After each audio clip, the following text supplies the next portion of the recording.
주일날 예배를 드리겠습니다. 성경 말씀은 마태복음 4장 23절부터 25절까지의 말씀입니다. 마태복음 4장 23절 봉독해 드리겠습니다. 예수께서 온 갈릴리에 두루 다니사 그들의 회당에서 가르치시며 천국 복음을 전파하시며 백성 중에 모든 병과 모든 약한 것을 고치시니 그의 소문이 온 수리아에 퍼진지라. 사람들이 모든 앓는 자 곧 각종 병에 걸려서 고통당하는 자, 귀신 들린 자, 간질하는 자, 중풍병자를 데려오니 그들을 고치시더라. 갈릴리와 데가볼리와 예루살렘과 유대와 요단강 건너편에서 수많은 무리가 따르니라. 아멘. 성탄의 계절을 맞이하면서 예수님을 더 깊이 알아보고 싶었습니다. 그래서 12월달 첫째 주에는 예수님은 이 땅에 왜 오셨을까? 예수님이 이 땅에 오신 이유를 생각해 봤죠. 예수님은 왜 이 땅에 오셨을까? 죄인된 우리를 사랑하기 때문이라고 성경은 말씀하셨습니다. 죄의 대가로 고난과 저주, 죽음과 심판, 지옥의 처참한 대가를 영원히 치를 수밖에 없는 우리지만 사랑하기 때문에 우리와 같은 인간의 모습으로 오셨고 우리를 대신해서 십자가에 죽으시고 십자가를 지고 죽으셨다. 이사야 53장 4절을 보면은 그는 실로 우리의 질고를 지고 우리의 슬픔을 당하였거늘 우리는 생각하기를 그는 징벌을 받아 하나님께 맞으며 고난을 받는다 하는도다. 그가 찔림은 우리는 그렇게 생각할지 모르지만 그가 찔림은 우리의 허물 때문이요 그가 상함은 우리의 죄악 때문이라. 그가 징계를 받음으로 우리가 평화를 누리고 그가 채찍에 맞음으로 우리는 나음을 입었다. 우리는 다 양 같아서 그릇 행하고 각기 제 길로 가지만 여호와께서는 우리 무리의 죄악을 그에게 어린 양 예수에게 담당시키셨다. 예수님이 이 땅에 오신 것은 우리를 대신해서 죄의 대가를 치르기 위해서라고 했습니다. 요한복음 3장 16절에 하나님이 세상을 이처럼 사랑하사 독생자를 주셨습니다. 이는 저를 믿는 자마다 멸망하지 않고 영생을 얻게 하려 하십니다. 예수님은 우리를 사랑하셔서 이 땅에 오셨습니다.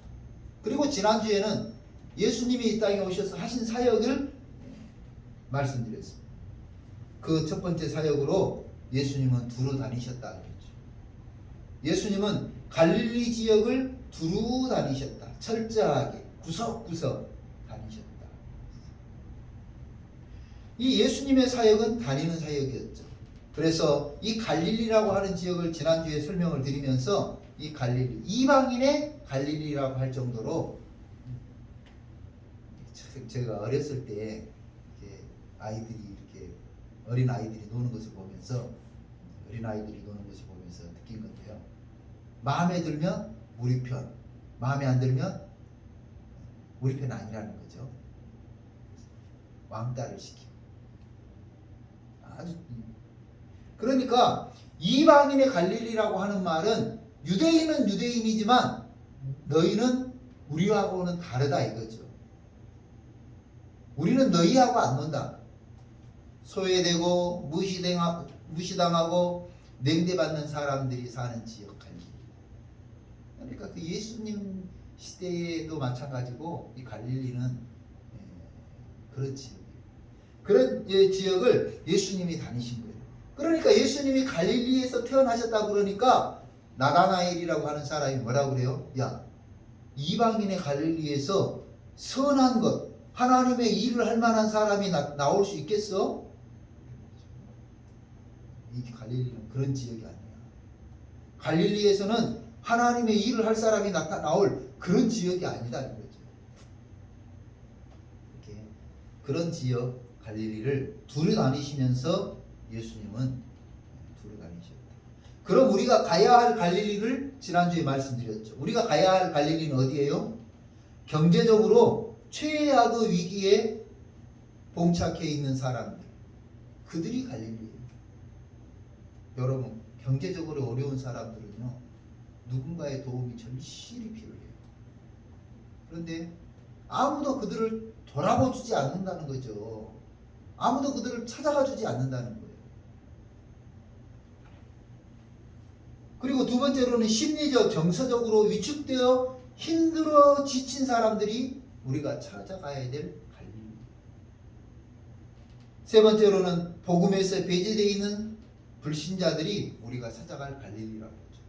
그래서 그 갈릴리를 어떻게 해야 돼요? 두루 다녀야 돼요. 두루라고 하는 말을 지난주에 설명드렸죠. 두루.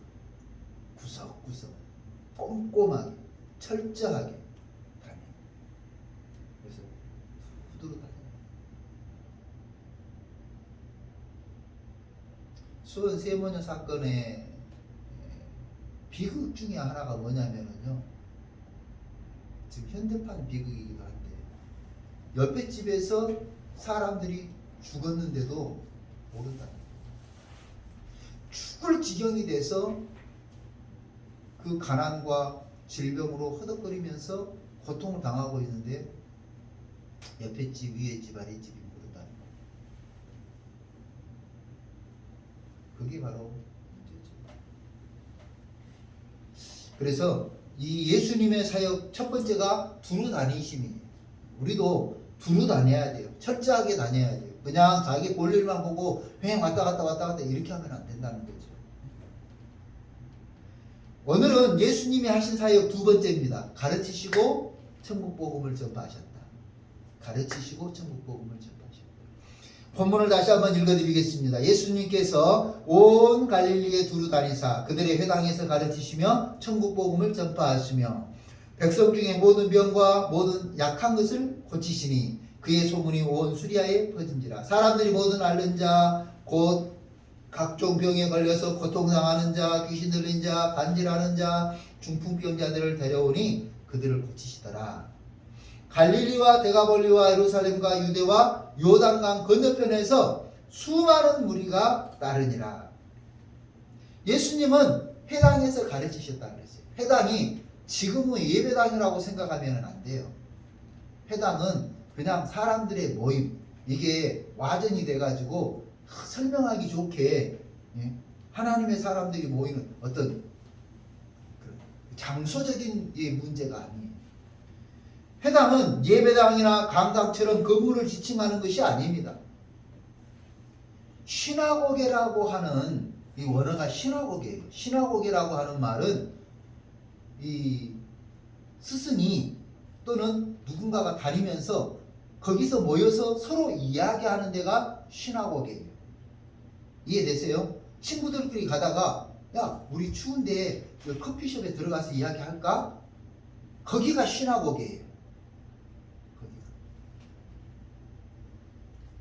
이해되세요? 시나고게는 사람들이 모이기만 하면 거기가 시나고게. 그러니까 우리 야, 추운데 밖에 나가서 먹지 말고 우리 집에서 밥 먹으면서 이야기하자. 그러면은 그 집이 시나고게, 회당이 되는 거예요. 시나고게는 어느 장소든지 다 시나고게가 될 수 있는데 여기서 가장 중요한 게 뭐냐면 모임이라는 거예요. 사람들의 모임. 시나고게는 사람들의 모임이에요. 연말 연시가 되니까 이제 송년회도 많아지고 모임이 많아요. 아이고 이거 스케줄이, 저도 스케줄 관리에 들어가고 있어요. 어제 같은 경우는 인천 남동구에 가서 오전에 거기 갔어요. 그래서 이제 모임하고 점심 먹고 또 2시에는 화성 향남으로 와서 또 인천 남동구는 교회였어요. 그리고 이제 향남에는 커피숍에서 모이는데 그게 시나고게예요. 시나고게. 사람들이 교회에서 모였어요. 그럼 거기가 시나고게고, 커피숍에서 모였어요. 거기가 시나고게. 또 며칠 있으면 내일이죠. 내일은 뭐 국회의원이 송년회를 주관한다. 오라는 거죠. 뭐 무슨 호텔 거기 만찬회장인데 거기가 시나고게예요. 이렇게 남녀노소 연령의 구분이 없이 누구나 사람들끼리 목회자끼리 이렇게 모이는 거기가 회당 시나고게예요. 예수님이 사람들이 모여있는 그곳에 찾아가셔서 가르치시고 천국 복음을 증거하셨어요. 다시 돌아보면은요, 이 모임의 주관자가 누구예요? 예수님이 아니에요. 예수님이 아니고 사람들이 모여있는 거기에요. 예수님이 내가 가르칠 테니까 오세요, 이게 아니에요. 지나가시다가 사람들이 모여있으면, 시나고게가 형성이 되어 있으면 가셔서 가르치시고 천국 복음을 전하신 거예요. 그 시나고게를 형성한 사람들이 뒤에가 나오는데 누굽니까? 고통당하는 자, 귀신 들린 자, 간질하는 자, 중풍병자들, 이런 사람들이 시나고게의 주인공들인 거예요.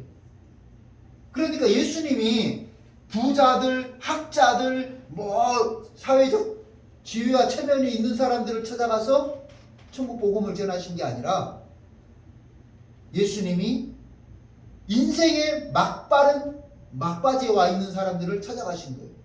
그래서 그 소문이 온 지역에 퍼졌는데 24절 그의 소문이 온 수리아에 퍼진지라. 23절 하반절에도 그렇게 나오죠. 그들의 회당에서 가르치시며 천국 복음을 전파하시며 백성 중의 모든 병과 약한 것을 고치셨다. 예수님은 당신이 주관하는 자리가 아님에도 불구하고 두루두루 다니시면서 갈릴리를 두루 다니시면서 가르치시고 천국 복음을 전파하셨습니다. 예수님께서 사람들이 모인 곳을 찾아가신 이유가 뭡니까? 왜 찾아가셨습니까? 가르치고 천국 복음을 전하셨습니다. 예수님이 갈릴리를 온 마을을 두루두루 다니신 것은 가르치고 천국 복음을 전하려고 그러셨어요. 설교를 준비하고 성경을 묵상하면서 알게 됐어요. 저는 전도하려고 이 지역 저 지역을 다니지 않는다. 여러분은 어떤지 모르겠어요. 전도하려고 사람을 만나기 위해서 다니는 경우가 거의 없는 것 같아요. 일하려고 나가고 업무 때문에 사람 만나고 이게 전부지. 그 업무 좀 비극인 것 같아요. 핑계죠. 핑계는 업무 차원에서 만났다. 업무만 보고 끝나는 거예요. 근데 저는 이제 조금 다른 사람보다 0.1mm, 0.1%가 있는데 꼭 물어봐요. 만나는 사람들에게. 예수 믿으세요? 물어는 봐. 가끔. 그런데 다 핑계예요. 예수님처럼 가르치고 천국 복음 전하는데 앞장서지 않는 것은 다 업무 차원이다. 다 핑계예요. 제가 엊그저께 아주 유명한 말을 들었어요. 핑계로 성공한 사람은 가수 김건모뿐이다.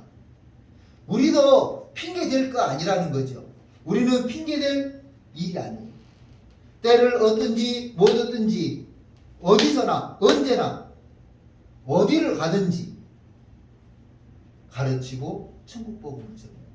하나님의 창조를, 인간의 타락을, 하나님의 사랑을, 죄의 용서를, 구원의 기쁨을 가르치고 선포하고 증거해야 돼요. 이것이 우리의 사명인데 요즘 현대 교인들이, 기독교인들이 그러지 않는다는 거죠.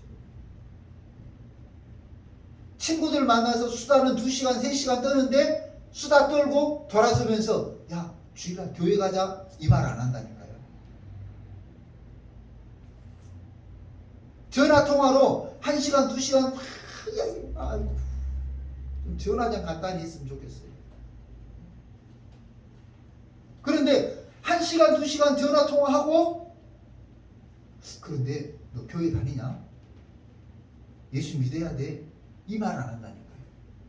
업무는 충분히 보고 수단은 충분히 떠는데 가르치고 천국 복음을 증가하죠. 예수님은 사람들이 모인 곳에 찾아가셔서 가르치시고 천국 복음을 선포하셨습니다. 사람들이 모인 곳이 어디예요? 삶의 현장이죠. 그러니까 예수님은 삶의 현장에서 천국 복음을 증가하십니다. 지금 우리가 생활하고 살아가고 만나는 그곳에서 가르치시고 천국 복음을 전파하시는 거죠. 직장입니까? 그러면 그 직장에서 가르쳐 주는 거예요. 하나님이 너를 사랑하신다? 가르쳐 줘야 돼요. 하나님이 너를 사랑해서 너를 위해서 십자가에 죽으셨다? 네, 가르쳐 줘야 돼요. 사람들이 모인 곳이 어디입니까? 이 삶의 현장이라. 삶의 현장은요, 삶의 현장은 계획을 잡아서 가는 게 아니에요. 그죠? 그냥 가는 게 삶의 현장이에요. 삶의 현장은 계획을 잡아서 가는 게 아니에요. 언제든지 모이는 곳, 그곳, 그 삶의 현장, 언제든지 만나는 그 사람들에게 가르치고 전파하는 거예요. 그러니까 오늘 우리 삶의 현장이 바로 전도해야 될 곳이라는 거죠. 우리가 살고 있는, 만나고 있는 그 사람들이 바로 전도 대상자예요. 가르쳐줘야 되고 천국 복음을 선포해줘야 돼요. 말하지 않으면 어떻게 들으리요? 전하는 자가 없는데 어떻게 깨닫겠냐는 거예요. 뒤집어서 말하면 이 사람이 그러는 거예요. 나는 내 주위에 나에게 교회 가자고 말한 사람이 없어. 지난번에 만난 그 여자분이요, 40대 후반인데 우리나라에서 아직도 교회를 한 번도 안 가봤대. 한 번도. 이게 무슨 말이야? 어렸을 때 주일날 성탄절 때 크리스마스 선물 같은 거 받고 또 여름에 그 성경학교 같은 거 할 때게 한 번도 안 가봤대. 진짜 가자고 말한 사람이 없었대요. 기가 막히죠. 가자고 말한 사람이 없었다. 이 사람이 예수님 앞에 심판받을 때 뭐라고 그래요? 아니, 누가 나한테 한 번도 말 안 했는데 내가 그럼 내 발로 자발적으로 가요? 변명거리가 되겠지.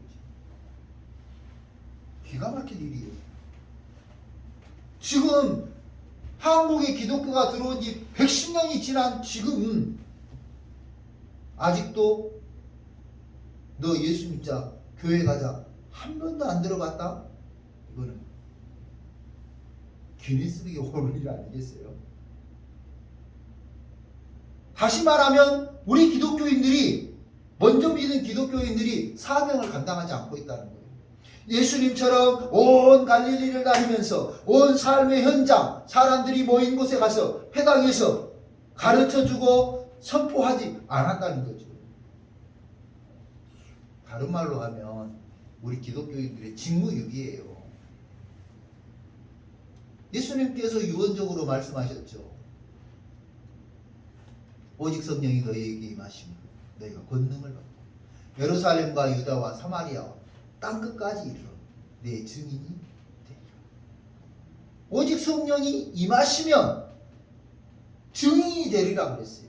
가르치고 선포하는 증인이 되리라. 여러분 느꼈어요? 가르치고 선포하는 증인의 삶을 살지 못한다는 것은 성령을 받지 못했다는 말하고 똑같은 거예요. 성령을 받지 못해서, 성령을 받지 않아서, 그러면 이제 우리 신앙을 다시 한번 점검해 봐야 되는 거죠. 성령이여 임하시옵소서, 성령이여 임재하시옵소서, 성령이여 나를 주관하여 주셔서 권능을 받고 예루살렘과 유대와 사마리아와 온 회당을 다니면서 가르치고 선포하는 그리스도요, 예수님의 작은 제자가 되게 해달라고 기도해야 되겠죠. 물론 요즘은요 안 배우려고 해요. 안 배우려고 하는 시대를 지나서 가르침 받는 것을 거부하는 시대예요. 제가 얼마 전에 이제 아이들이 담배를 피우고 있어요. 교복을 입은 아이들이 담배를 피우고 있어서 야야야야 그거 뭐하노? 꺼라! 그랬더니 이 아이들이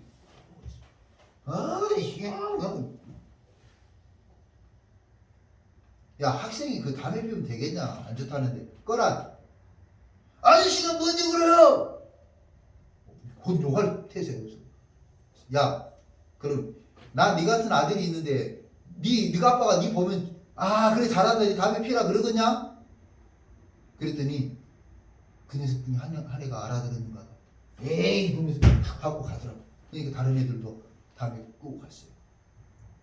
지금은요 가르침을 거부하는 시대야. 더군다나 상관없는 사람, 잘 모르는 사람들이 하는 가르침은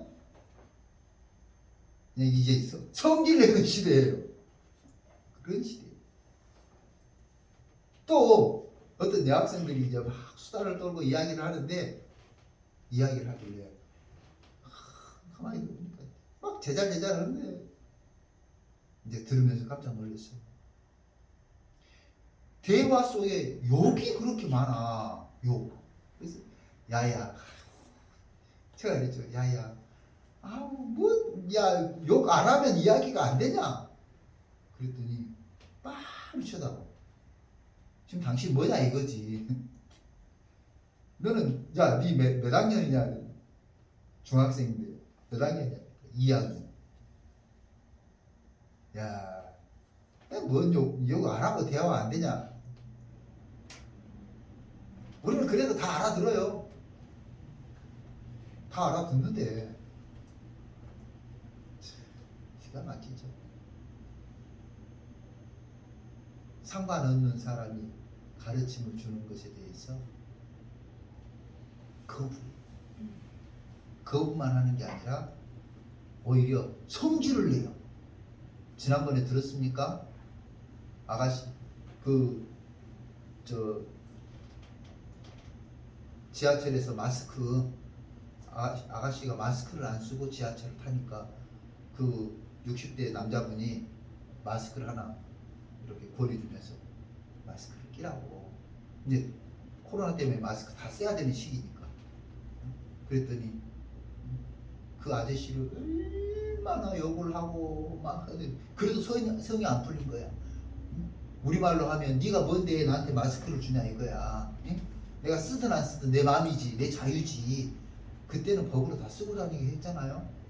근데 네가 뭔데 나한테 그런 걸 하냐고 권하냐고 욕하다가 성질나고 안 되니까 막 핸드백으로 때리고 결국은 경찰에 잡혀갔다는 거 아니에요? 상관없는 사람들이 가르침을 주고 옳은 것을 제시하면 거부하는 시죠. 지금만 그런 시대냐? 아니라니까요. 예수님 시대에도 역시 마찬가지예요. 예수님 시대에도 아이고 예수님 말씀해 주시니까 고맙습니다. 그런 시절이 아니었어요. 듣기 싫어하고 거부하고 역반응을 보인 예수님 시절에도 그랬어요. 예수님 시절에도 가르치고 선포하면 환영받지 못했어요. 그럼에도 불구하고 예수님은 온 갈릴리를 다니시고 회당에서 사람들이 모이기만 하면 그곳에서 천국 복음을 선포하셨다. 그러자 24절입니다. 예수님의 소문이 온 수리아에 퍼진지라. 여기 온 수리아는요 다메섹을 중심으로 해가지고 이 아람 지역이에요. 그러니까 이방 나라에까지 알려졌다 하는 말이에요.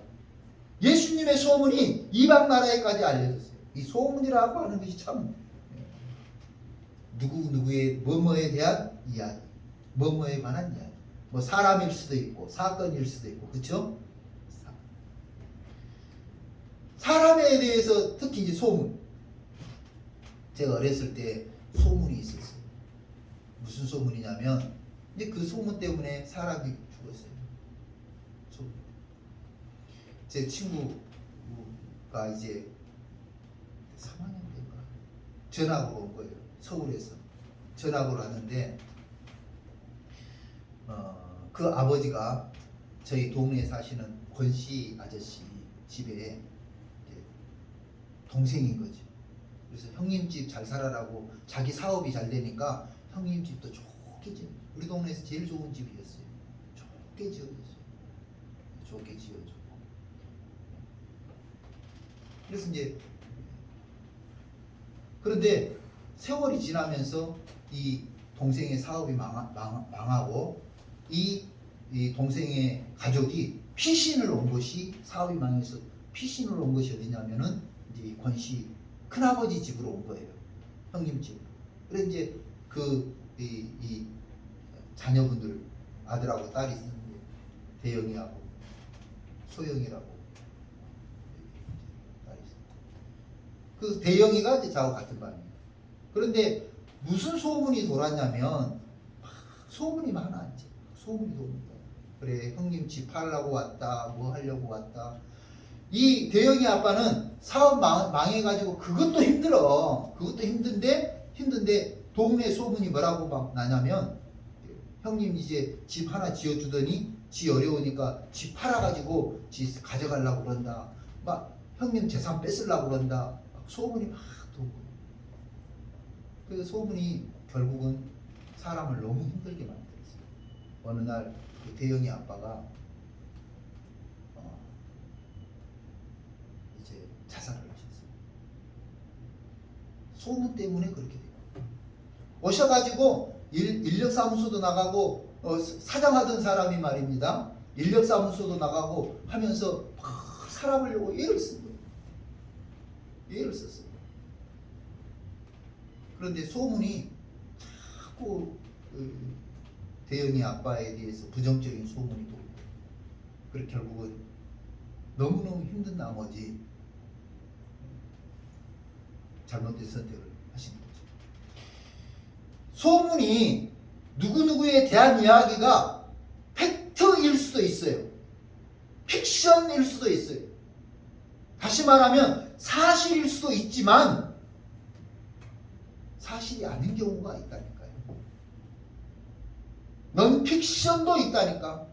가상으로 누군가가 만들어낸 이야기, 그것 때문에 그 소문의 주인공이 힘들어하고 괴로워하고 잘못된 선택을 할 수밖에 없는 상황으로 뭐라고? 연예인들이 있잖아요. 인기가 떠요. 그러다가 인기가 소원해질 때 이런 소문 때문에, 우리가 요즘 말하는 댓글, 부정적인 댓글이죠. 지금 말로 하면 댓글이에요. 이런 댓글 때문에 상처를 입고 마음에 병이 생기고 그 부정적인 그 이야기를 맞서서 살아갈 용기를 잊어버리게 만들고, 오히려 그러니 차라리 하면서 잘못된 선택을 하도록 만드는 것이 바로 소문, 부정적인 소문, 부정적인 댓글이에요. 그런데 예수님이 갈릴리 온 지역을 다니시고 회당에서 가르치실 때 예수님에 대한 소문이 생기기 시작합니다. 타 지방, 이방 나라에까지 생기기 시작한 거예요. 이야, 기가 막히죠. 그 소문이 어디까지 퍼졌냐면 갈릴리와 대가 25절 시작. 갈릴리와 데가벌리와 예루살렘과 유대와 요단강 건너편에까지 예수님 소문이 전파된 거예요. 야, 그래서 막 사람들이 예수님을 만나기 위해서 온 무리가 따르니라.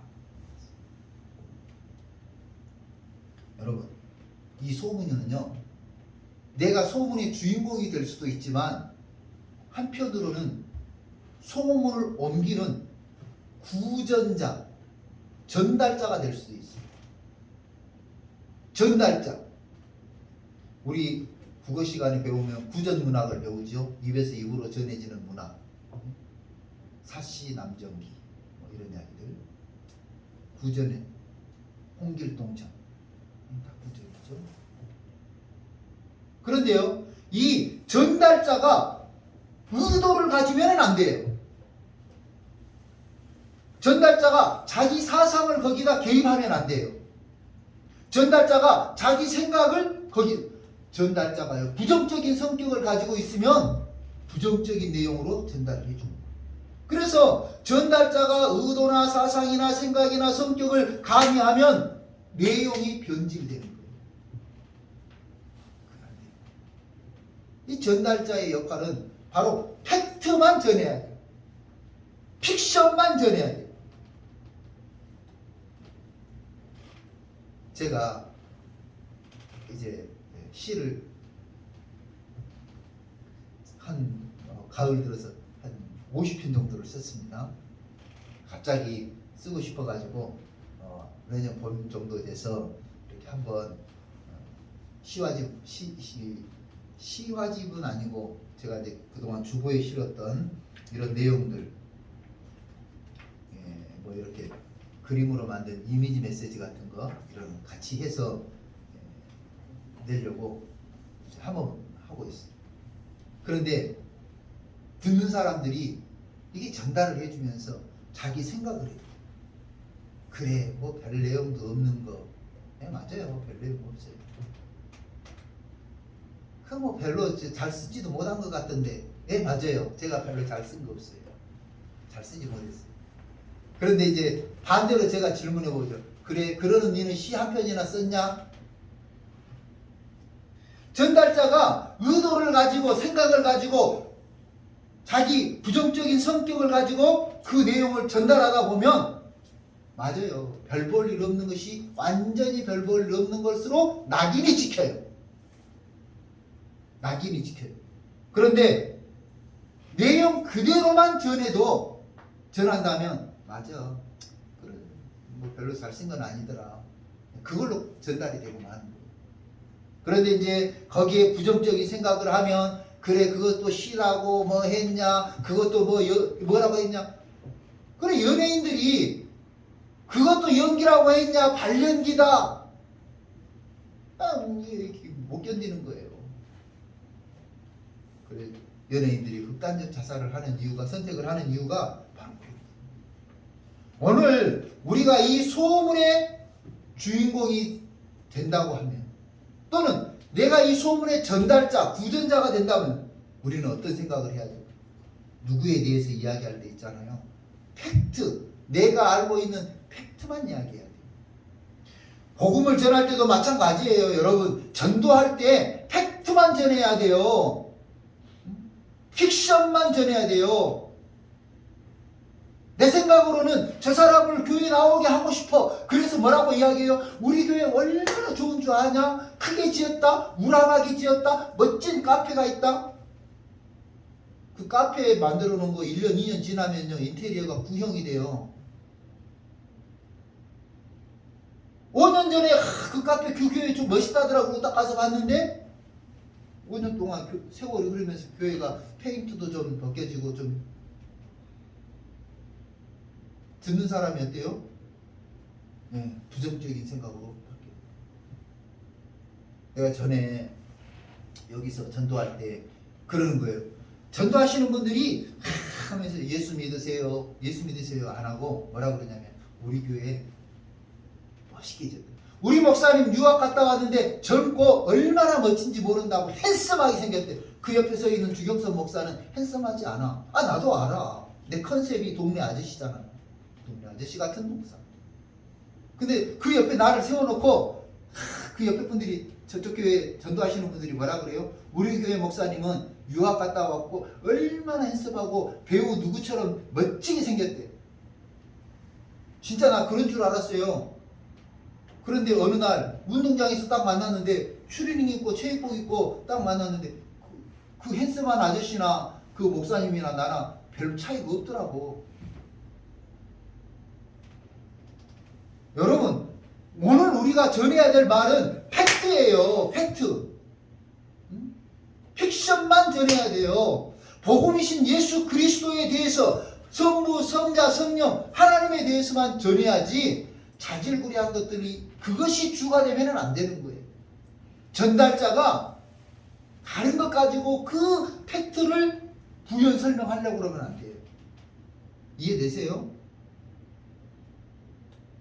왜 화장발을 설명하냐고. 왜 화장발을. 이제 큰아들이 이제 결혼할 나이가 됐어요. 저도 30 전에 결혼했으면 좋겠어. 근데 보세요. 신부감이라고 데리고 오는데 사진을 권하면서 야 만나봐라 정말 이쁘지 않냐. 화장발로 다 감추어져 있는 그 얼굴 내미는 안 된다니까요. 제가 그 동영상을 봤는데 너무너무 멋진 아가씨 얼굴이야. 그래서 이제 그 딱 보는데 화장을 지워 나가는 거예요. 화장을 지워 나가는데 세상에. 그래서 오죽하면 화장이 아니라고 뭐라 그래요? 변장이라고 그래요. 변장. 그것이 팩트가 아니에요, 여러분. 본질이 아니잖아요. 우리가 나가서 복음을 전할 때 성경에 나온 예수님에 관한 이야기, 성경에 나온 하나님의 이야기, 성경에 나오는 성령님의 이야기를 전해야 돼요.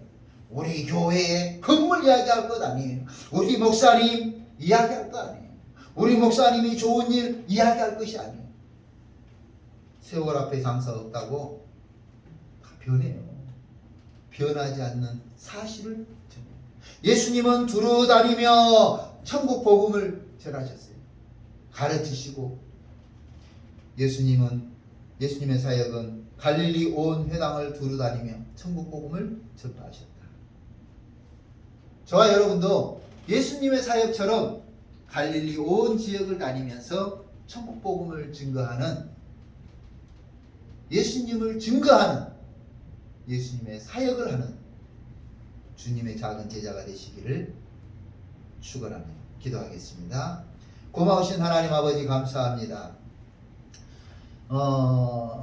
가르침을 받는 것 싫어하는 이 세대 속에 예수님은 회당 사람들이 모이는 곳을 찾아다니시면서 가르치시고 천국 복음을 전하셨습니다. 우리도 예수님처럼 두루 다니게 하시고 여러 사람들을 만나게 하시고 만나는 사람들에게 하나님에 대해서, 죄에 대해서, 용서에 대해서, 십자가에 대해서, 구원에 대해서, 하나님의 축복에 대해서, 성령에 대해서 가르치고 선포하는 믿음의 성도들이 되게 하시고 예수님의 작은 제자로 살아가는 능동교회 성도들이 다 되게 하여 주시옵소서. 예수님의 이름으로 기도하옵나이다. 아멘. 찬송가 518장 찬송하시겠습니다.